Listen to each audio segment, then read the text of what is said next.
that are joining us on the various different platforms. We're just really grateful to have you guys here listening with us today. We are going to be talking about how to reconnect with our soul's purpose. Just grateful to have you a part of the AlignUs community. We're here. We're all about growth. We're all about healing. And we're all about getting ourselves into alignment so that we can truly manifest and create these incredible realities that we're meant to create. And I think along the way in life, we tend to go through a lot of trauma and different types of adversity, and we sort of forget what our soul's calling is. And I think it's important for us to have the tools to be able to get there, and most importantly, have the support, because nothing is done in this life by itself. You'll recognize and realize that we're meant to do things with other individuals. We're meant to learn. We're meant to guide. We're meant to inspire each other. That's what real greatness really is like inspiration and inspiring others, I feel. So, okay, Kobe. Love it. Yeah, that's the definition Kobe. of greatness right there. Yeah. How great can you make the people around you? I love it. I love Kobe Bryant. He's a brilliant individual, and truly came from there. And look, well, if you have any questions, and those that are joining us and listening to us, please feel free to leave them in the comment section, and we'll certainly answer them. And we'll have resources for you guys afterwards. Make sure we get all your needs fulfilled. And if you ever need to reach out, message us, DM us. We're always here for you. Like, this is all about support, growth, doing life together, and really reaching our maximum potential, because we're only here once, we can remember. So let's make sure we maximize that outcome for us. All right. I think you kind of summarized it all for us. Oh, go ahead. Yeah. So just going for the intro part. Hey, welcome to the AlignUs Podcast. I'm your host, Dr. Nikhil Sharma, and I'm so grateful to have you guys here with us today. Today's topic, we're going to be talking about how to reconnect with your soul's purpose. Over the last 2 years, I've made the transition from being a physician working in the hospital to creating mission-led businesses that are based on the foundation of growth, healing, and alignment. Joining me today and talking about this wonderful topic is my co-host, who is the co-founder of the AlignUs, as well as the Align Foundation, and growth mindset expert, Kevin Drummond. Welcome, Kevin. Oh, man. That was a great intro. I appreciate it. What's going on? Excited to jump into this. Yeah, man. We're grateful to have you back on with us. And our guest today is, a very, very special person who's got an incredibly gifted mind. Angel Ludwig, an international organizational development expert, a transformational coach who helps high-level executives and entrepreneurs reconnect with what truly lights them up. Using tools like breathwork, visualization, and self-awareness practices, Angel supports leaders in building businesses, not just for profit, but from passion, purpose, and alignment. Welcome, Angel. That was a great intro. Man, got to get all of the incredible, background and your true being, into the world here today. So we're truly grateful to have you here. And I know we were doing a lot of great conversation already. This topic is something I think all of us here can truly resonate with, partly being the fact that I feel like many individuals go through this life and get disconnected from what they're truly meant to be doing here. And I think a lot of that has to do with when we're born. I feel like we're the most connected at that point. But then along the way, whether it's societal patterns, whether it's our parents, whether it's the environment we're growing up in, they tend to set these programs in place for us of how we should be living our life. What is happiness based on what their version of happiness is? And along the way, you start realizing that this isn't really bringing me happiness, but because my parents said it's happy, because society said it's happy, because the internet and social media says this is what happiness is, having money, having flashy cars, having this dream job that everyone in the world wants. Maybe I don't want it, but everyone says it's the perfect job for me. It's going to bring me stability. I just keep pushing along. We just keep pushing along. And down the line, we get well disconnected to what our emotional fulfillment is. And we tend to just do things that everyone else wants us to do. And that leads to a lot of poor outcomes, especially a lot of burnout, a lot of crash and burns. And so I think a lot of us have been through that, but have found a way to reconnect to our soul's purpose. And that's really what we want to be talking about here today. Is I know you've had a really interesting and incredible journey, and would love for you to be able to share that with our audience about how you got into becoming this incredible coach and inspiring many others to do what they need to be doing as well. Yeah. So where would you like me to start? I think I backed into being a consultant, and I backed into being a coach, but my education is in naturopathic medicine. So it's that holistic. And so being able to combine the two, I was able to do from a cognitive level for so long. Yeah. And so much of life, isn't it, is like we connect with what we're supposed to do external, and we could cognitively can figure it out. So we're educated, we're skilled, we're experienced. And so we rely on those things to get us through, right? And they work. They absolutely work. But then if we start to check in with ourselves, like you were saying about happiness, then we realize, wait, am I a whole person right now? And now I'm a whole person. I did all those things really well. We all do, right? We can all figure out, like say all these ways that we were successful from a cognitive standpoint, from doing what we were told to do. And we need that part of our lives. But then we have to shift. That was so well said. That was so well said, because cognitive, that's the mental function, the mental, emotional, your physical. And so if you're not in alignment in any of those, you're gonna see it. And you're gonna see it in your body as far as like your joints hurting all the time, or having like the migraines. And it's just being able to listen to your body, because like Nick said, if you're so focused on everything in the external, you're gonna get polluted, and you're no longer gonna hear that inner voice of what your soul needs. And I think that's a lot of what I do now, is bringing that integration with people and having their center of gravity be internal. And it's amazing how hard that journey is to pull the center of gravity from external to internal. And for businesses too. Businesses do the same thing. Yeah. I feel like a lot of us, we're building businesses, we're chasing goals, we're grinding, and it's not from alignment, but actually from a deep wound. Whether that wound is self-worth, right? Like I think that's one of the bigger ones. Whether that wound is like failure, whether that wound is some sort of lack or some sort of external validation.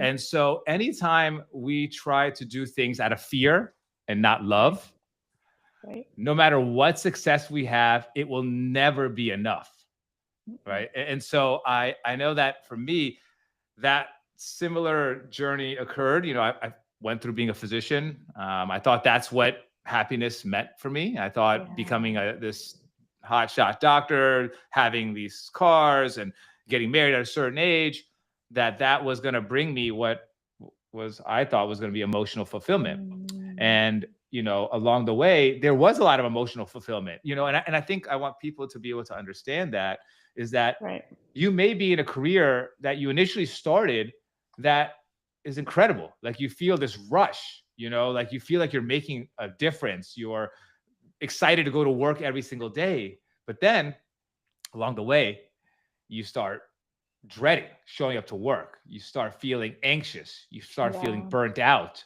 You feel tired. You always feel agitated, irritated. And does that sound like some of the listeners out there? Right? Because if it does, you may be not in alignment anymore with what you're currently doing in your life. And what I started doing when those feelings started coming up was that I wanted to escape them even more. So what did I do? I worked even more. I started picking up more shifts. And I did the complete opposite, because I didn't like those painful feelings starting to come up. And then when I would come off of work, I would go out and party and drink, and I would come home really late, and I would be in numerous different relationships, and I would gamble and, shop. I would have like 100 pairs of shoes. So is that bad? Sorry. But, I'm guilty. So, and I was just like kept going and going and trying to fill all these needs and these voids that nothing I could do was able to fill that void because I wasn't any longer in alignment with who I really was. I became so disconnected from my own self and my own journey that I tried to fill that by doing all these other things. And all that led to was more despair. So, I just wanted to, ask you, Angel, in your journey so far, what have you noticed when clients come to you? You're meeting them, they're businessmen typically. What are what are they coming to you with? Like, what kind of what are their presenting symptoms, and how do you know that what they're doing right now isn't meant for them? And can you really convince people to change like what they're doing to help them get along or get to where they need to get to? So no one can ever change. Good point. Unless, like, I can't do anything. When people are like, oh, No. thank you so much. I'm like, no. I just held space for you to do the work, and they do the work. But no one comes and says, I'm disconnected from myself. Everyone comes with some gap process. They want to be like bigger, meaner, louder, stronger in some way. And that's a presenting symptom for me right away that they're disconnected to themselves, because when you're connected, you're not striving to fill your life with more of that stuff. You're striving to fill your life with more happiness. I want more contentment. No one has come to me yet and said, hey, I'm working too much and I need to find a way to have more rhythm in my life. No. I don't get that. But it's more like, I want that position, or I want to lead a team of 250 and I'm only leading a team of 150. And very often what it comes down to is they're, like you were saying, they're chasing their idea of success instead of really mining what their version of success is personally. And honestly, I don't think change can happen unless someone is willing to just look at themselves, hold themselves, and love themselves. It's a new level of love. Yeah. It's a new level of love. It sounds fluffy, but it's not. It's really quite a punch sometimes. Yeah.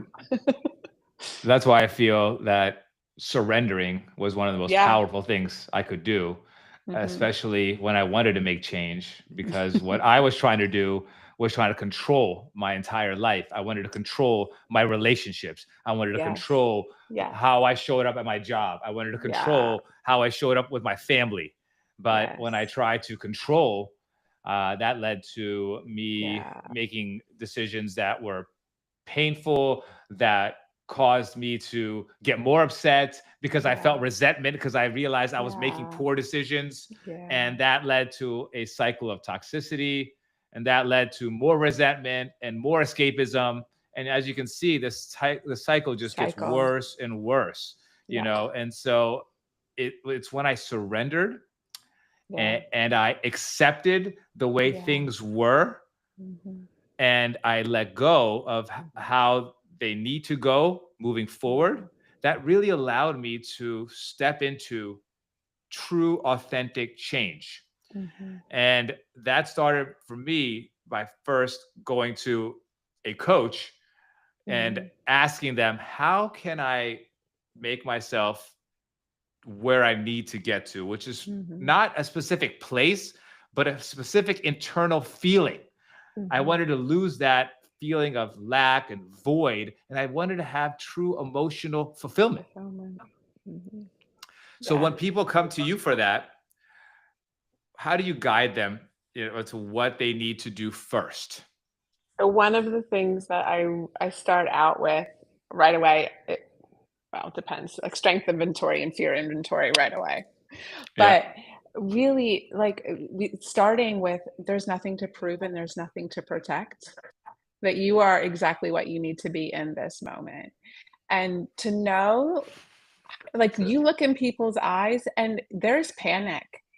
That concept of nothing to prove, nothing to protect, and I'm exactly what I need to be in this moment creates panic in people because we're so used to like hustling and going.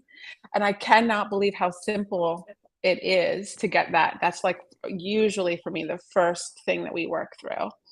And like that's powerful, because then they can start to catch themselves when they're proving, when they're protecting, when they are feeling like they're not enough in the moment. And so that really, for me, is a gateway to more conversation. And the inventory, the fear inventory, is actually something that I do across all my teams. We actually did it last week with a new influencer that's joined our team. And the reason why we do fear inventories is because these are the things that have gotten in your way in the past. So let's put those things on the front end and have a conversation about what those fears are. What are the things that you truly feel are holding you back, so we can address that and make you feel more supported. And then also in that moment, you say, hey, listen, like you said, the value is you, but you've lost connection with yourself. So you also don't know your value because you don't see it. And so when you reconnect with yourself, you also begin to understand the value that is actually you. It's like it's $100 bill and a $1 bill next to each other. What's the difference in the value? There is none. They're two pieces of paper. But it's what perception. You do with it, and it's perception. Amazing. Yeah, I think a lot of us, I know myself, I'm guilty of my self-worth, not living up to what I feel it should be, and oftentimes not feeling good enough. Right. No, 100. I'm saying before this whole transformation started, happened. Like, but I never really, I've seen it. I had no value of my own self-worth. I would give my energy so freely to everyone else, and I would go out of my way to people please, and then you start hearing a lot of things around you being like, hey. There's no way that you can become an entrepreneur, Nick. Especially when I was trying to make that change, and I was trying to leave the hospital and become an entrepreneur. You haven't been taught any entrepreneurship. So already you're dealing with a lot of self-doubt that starts popping up. But then, other people around you start telling you that, are you sure you want to leave and leave behind such a comfortable, amazing life? And for many people, that profession is like the pinnacle of their career, right? So to leave behind stability, to leave behind a great profession, to leave behind that income, a lot of, self-doubt starts coming in, and then your worth starts getting questioned. So I think that is almost one of the biggest wounds that individuals face these days, is their ability to recognize their own talent and their own abilities. Because like you said, it has been lost along the way in their journey of life that, hey, I am good at this. I am passionate about this, but hey, and because a lot of times we're also so distracted all day long, we're having constant distractions that are taking us away from even self-reflecting. So like you were saying, when you're having people tap into who they are, I know one of the greatest things that I learned was tapping into what are my strengths? What are those things? What are these character strengths of mine that I need to focus on? And for me, that was like gratitude. It was zest. It was appreciation of beauty. It was, loyalty. So like just even understanding those things, that started forming this foundation for myself. And then, go ahead. Could I say, you make a good point that strengths often are the things that we take for granted, that come so easy to us that we think, duh, like, isn't everybody like this? Like what you said about gratitude and zest, those are things that just a natural outflow of who you are. And so often we want to look at strengths or something else. And so being able to just accept, this is who I am. And that's such an empowering feeling. You spend a lot more time trying to fix. Our brains are hardwired to try to fix things, especially things in ourselves that we do not like. And so it's natural for our brain to always be like, okay, yeah, I'm good at zest. I'm good at gratitude. I'm good at loyalty. Great. But you know what? I'm not good at, bravery or, other like love or whatever other traits that maybe, you want to try to improve. And then our brain gets hyper fixated on trying to fix things that we feel aren't great, when we should be focused on making our strengths even greater. And that was a big realization I had, was that, wow, you know what? I need to focus on these strengths. And what can I do? It seems like I really like to help people. Maybe I should be doing something that is focused on that, And so you start having these epiphanies when you're starting to look at yourself and your strengths and your beliefs. And it's a lot easier to tap into your strengths than it is to try to fix something that you're not so great at. Yeah. It like produces energy. It does. It does. And Nick, you spoke on the pollution. The pollution happens because of repetition of ideas that then become your beliefs. And my brother gave a great analogy yesterday. He was like, imagine if you were a kid that has been told their whole entire life, man, it sucks that you only have 5 toes because you're supposed to have 6. Imagine if your mother tied your shoes every day and told you the same thing, like, oh, I love you so much, but why don't you have 6 toes? Like, you would be thinking your whole entire life that you have this deficiency, So it's the same thing with any characteristic, right? If someone has constantly told you the same thing over and over and over and over and over again, you start to believe it until, like you said earlier, you take the time to reflect and become aware of what your beliefs are and reevaluating them. Because when you start to do that, you start to realize that it was nothing except a thought that you've just been recycling for such a very long time. Yeah. How many people that you meet, Angel, that are in businesses that they're making a lot of money, but they're not passionate about anything that they're doing? They just got into it because it was a money-making scheme or deal, and they're finding themselves to be resentful that they're even there anymore, but having trouble leaving because they're making so much money. You mean how many fish are trying to be birds? That analogy? Yeah. So many. Like that, Right. that isn't that what life is most of the time. And so it's this like constant, money's great. Money's energy. Money's an outflow. I'm a first one to say that. But when we are chasing it and it's our reason for doing anything, then we're disconnected from ourselves. And to me, that's an indicator. So can you go ahead?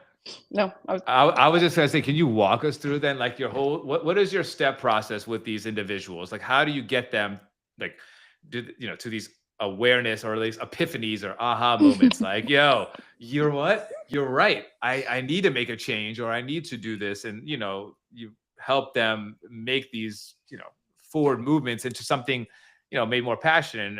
And is there a story maybe that you have, that someone that you have worked with and you've seen something incredible happen? I have so many stories. Yeah, I bet. But I think I'm a little stealthy. They think that they're just showing up and we're having this great conversation every time. I always be like, hey, what's going on? They tell me one thing in their life. We go through it.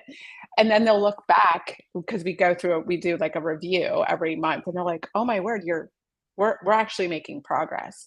And so for me, the best way forward is that someone doesn't recognize that they're going forward until all of a sudden their eyes open up and they're like, oh, I have more of myself. This feels easier. Or I had that hard conversation and it felt natural. And it's not because they're focusing on those things. They're focusing on, who am I? What's my voice? What do I know to do? So I'm having those conversations with them. I do a lot of this with women, like when I coach women, like that. I'll be like, oh, you are who you are. And just, so like, they'll say something hard and I'll just go, and they'll be like, I used that in a meeting the other day. I mean, not really, but like in my head. And so just when you see them start to use the tools that you're talking about with them from a seamless state, because they're connecting here first, they know their own voice, they know their own visibility, they know their own value, then it just is an outflow. They just show up. So I've had people they get higher positions, but not because they're chasing those higher positions, or they get redirected they want to move to the UK and they get asked, can you move to the UK and run this whole department? Yeah, sure. Without even going after it the way they would have in the past. They like set their intention. They know they want it. It comes towards them because they are positioning themselves in their highest self. And so it's a magnet for it. People are like, of course, that's the obvious choice. I got goosebumps too. Wait, say that again. I got goosebumps too when she said it. Like proposition yourself into your highest version and highest frequency, and then boom, things get magnetized to you. Yeah. Like so often we're told to set goals that are like external and chase them. And I'm like, know who you are inside, set that intention and let it go. And it will come back to you with wings and a big pile of money. And you can just be like, okay, thank you. And that give me more. But it's that connection to self and like knowing yourself and positioning yourself within yourself that I think allows that stuff to come to you just easily. So anyway, and so you're helping people have more awareness, and as they're having more awareness, they're being more intentional, and then as they're becoming more intentional, they start to realize it's not about what you want, it's about who you're becoming, and you have to become what you want in order to attract it. And that's genius. And the magic for me is when I get to do it with a whole team. When the whole team is getting to that point where they're all in synergy. All the yes. When they're like having the same language and they're having common like intentionality, and then they're working on what are our structures and our systems to support our highest self. And then they're watching their business line up with that. Then I'm like, okay, like that's exciting to me. It's magical. And those rooms like literally fill up with this energy that it's hard to explain unless you're in the room. It just feels, you feel it off of every single person. And that's why I love being in those types of rooms. It's where people are working on themselves. They're having these breakthroughs. They're very high vibrational people. And there's nothing like it. It's very addictive to be in, and you just want to be around. Today. We just came back from one. I know. That's what I'm saying. We're having it right now. We're having it right in these conversations that we're having. These are like incredible. Yes, where we're at, everywhere we go, you actually just start positioning yourself to try to be in those types of places at all times. Just because it feels like home now. It feels like excitement, and that's what we're supposed to feel. Like we're supposed to feel like our soul is lit on fire. We've gotten this spark. And then we want to be around other people who've gotten this spark. And then we want to collaborate together. And we want to work together. And whether that's putting out incredible knowledge like we're doing right now, or that's creating businesses with other individuals, we're all meant to help each other raise our own vibration. And then that will inspire many other people to do the same. And we just are part of this collective conscious awareness of humanity currently that is kind of going on, and it's really exciting to be a part of.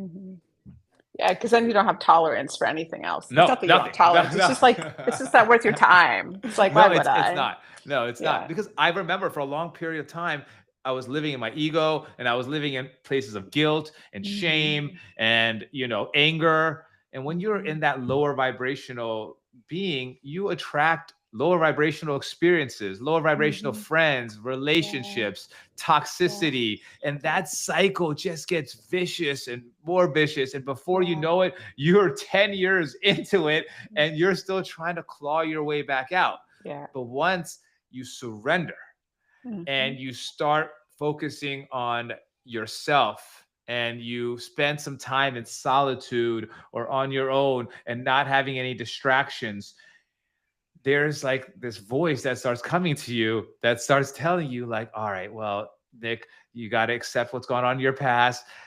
You're not who you were back then, because who you are right now is completely different than what you were then. So just forgive yourself. And you start gaining this knowledge for wanting to learn more about your own self and how to heal yourself. And when you do that, you get to this higher vibration of like courage, of like willingness, of love. And once you're there, it will literally magnetize everything you can ever imagine, will come to you. And that's what we're trying to help people learn is turning that internally and focusing on yourself. And I think what's amazing is so many times there's like the spiritual community who will talk about this type of stuff, but integrating it into the corporate world is happening more and more. And I really think we can change the world through business. Like that's like a duh to me. That's like my goal, change the world through business. And it's through it, like integrating this mindset as a seamless way of doing business, so that we're not chasing, we're not performing, we're in our authentic space as businesses and as humans. I 100% agree. And then people are actually seeing it in real time for themselves, and Yeah. they feel it. They feel it. Yeah. And we were talking about this earlier, Angel, is when you're going through this transition within yourself, it can be very uncomfortable. And there's a lot of unknown that starts coming Oh, it's up in front of brutal. you. It's Yeah. brutal. People need to understand it is brutal.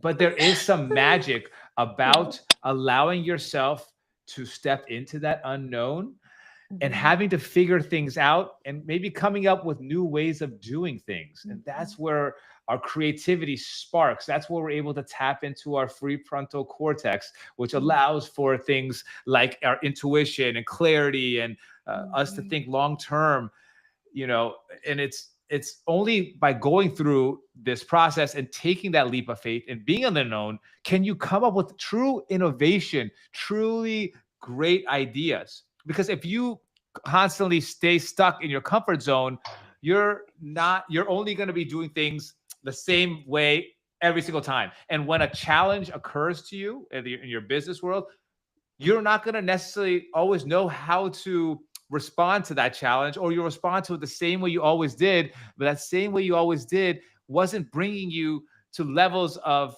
you know, money or like value that you feel that you could truly tap into because you're just afraid to do something different.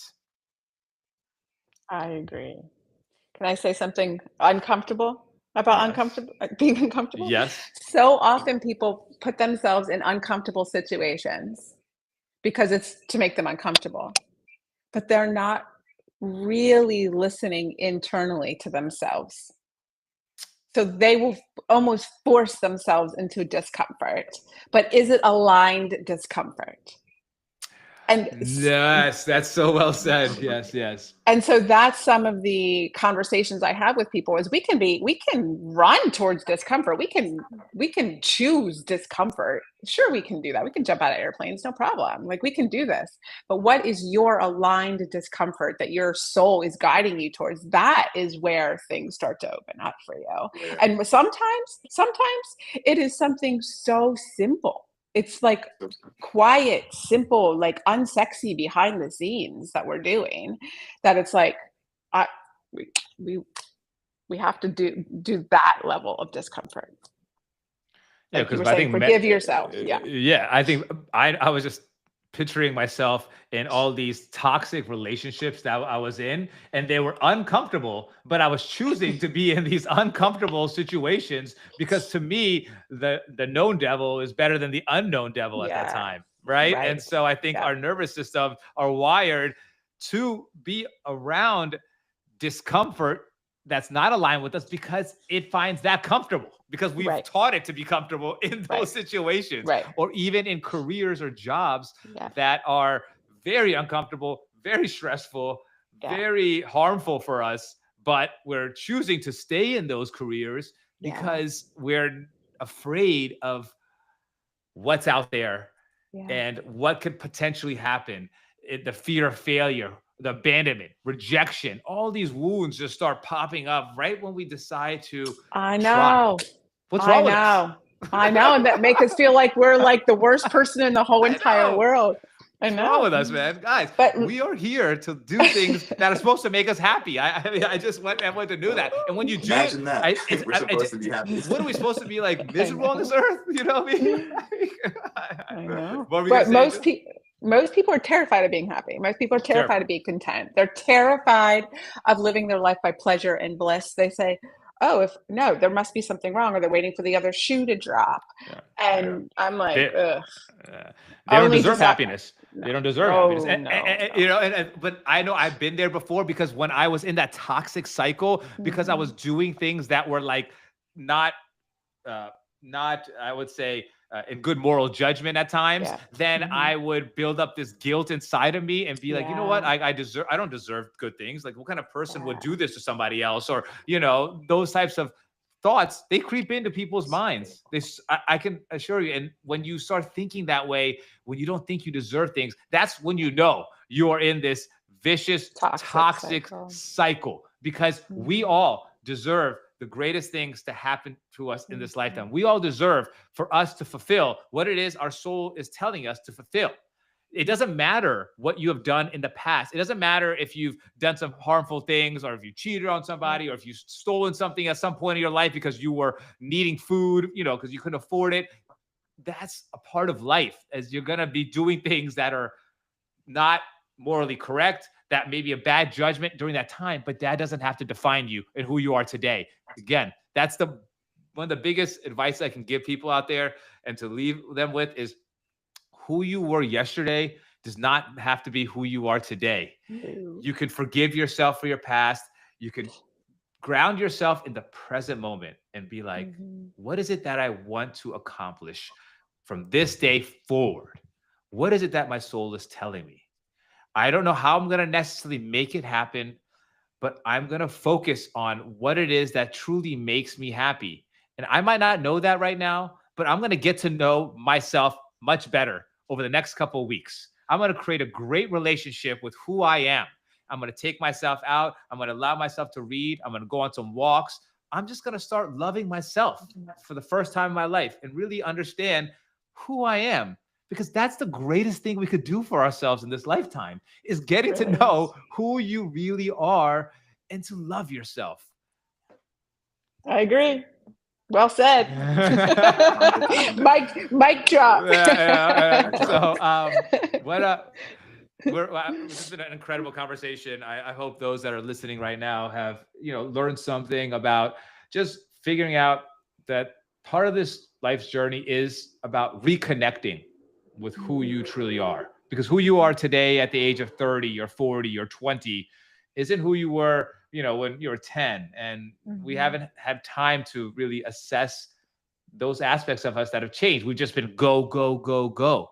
So if you can spend some time just getting to know who you are now, it will set you up for the next, 20 years of your life. And you'll be at a place where you're empowered. You're going to be choosing how you want to approach life, who you want to be hanging out with, the places you want to go, the careers that you want to be in. You get to choose. You won't just be stumbling into it because of a wave of toxicity that's led you there. Ta-da, I'm here in an unconscious state.